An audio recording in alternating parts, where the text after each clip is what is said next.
Have you ever felt like you're constantly chasing happiness, but it always seems just out of reach?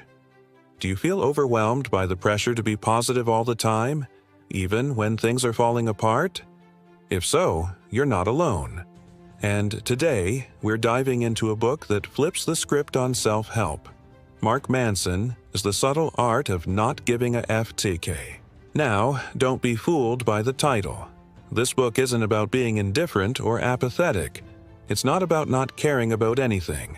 It's about choosing what to care about. It is about learning to give a effic about the things that truly matter and letting go of the rest. Manson kicks things off by challenging the modern obsession with constant positivity. He argues that this relentless pursuit of feeling good all the time is actually making us more miserable. Why? Because life is full of problems. It's unavoidable. The secret isn't to avoid problems, but to find better problems. Problems you enjoy solving. For example, instead of worrying about being the most popular person in the room, a better problem might be focusing on building deep, meaningful connections with a few close friends. A core idea in the book is the feedback loop from hell. This is when you get anxious about being anxious, or sad about being sad. You start judging your own emotions, creating a vicious cycle. Feeling bad is a natural part of life. Manson says we should accept these negative feelings instead of fighting them. Acknowledging, "I feel anxious right now, and that's okay," is far more productive than beating yourself up for it. It breaks the loop. So, if we're not supposed to chase happiness, what should we focus on? Manson says we should focus on our values. What do you truly believe in? What principles guide your actions? These values become the metric by which you measure your life. If your primary value is honesty, then telling the truth, even when it's hard, will feel like a success. If your value is just pleasure, you might find yourself in a shallow, unsatisfying loop of instant gratification. The book introduces us to a character named Disappointment Panda. This panda is a superhero nobody wants, but everybody needs. He goes around telling people harsh truths they need to hear. For instance, he might tell you that you're not as special as you think, or that your problems aren't unique. This sounds harsh, right? But Manson's point is that embracing these uncomfortable truths is liberating. It frees you from the pressure of having to be exceptional all the time. The reality is, most of us are average at most things, and that's perfectly fine. True self-esteem comes from accepting yourself as you are, flaws and all, not from believing you're a unique snowflake. This leads to another key concept: taking responsibility.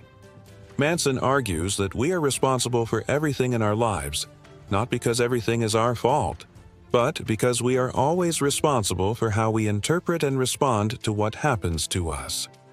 You can't control getting a flat tire, but you can control whether you scream and shout or calmly call for help. You didn't choose your genetics, but you choose how you take care of your body. When you blame others or circumstances, you give away your power. You become a victim. By taking responsibility, you reclaim your power to act and to change your situation. Another powerful idea is the difference between fault and responsibility. Let's say someone drops a baby on your doorstep.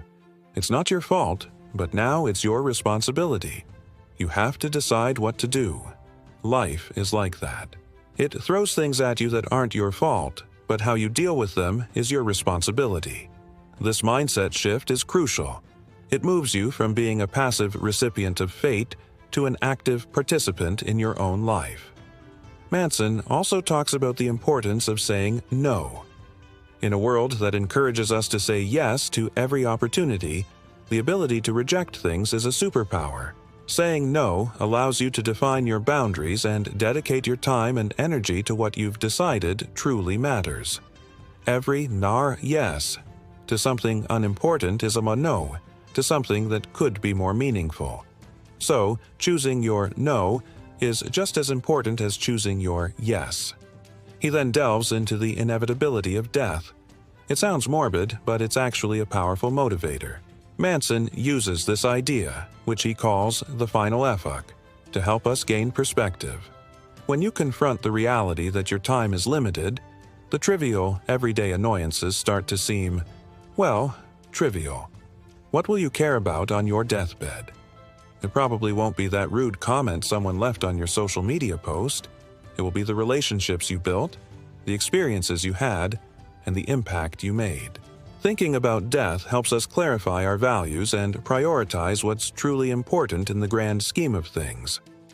So, let's recap the subtle arts.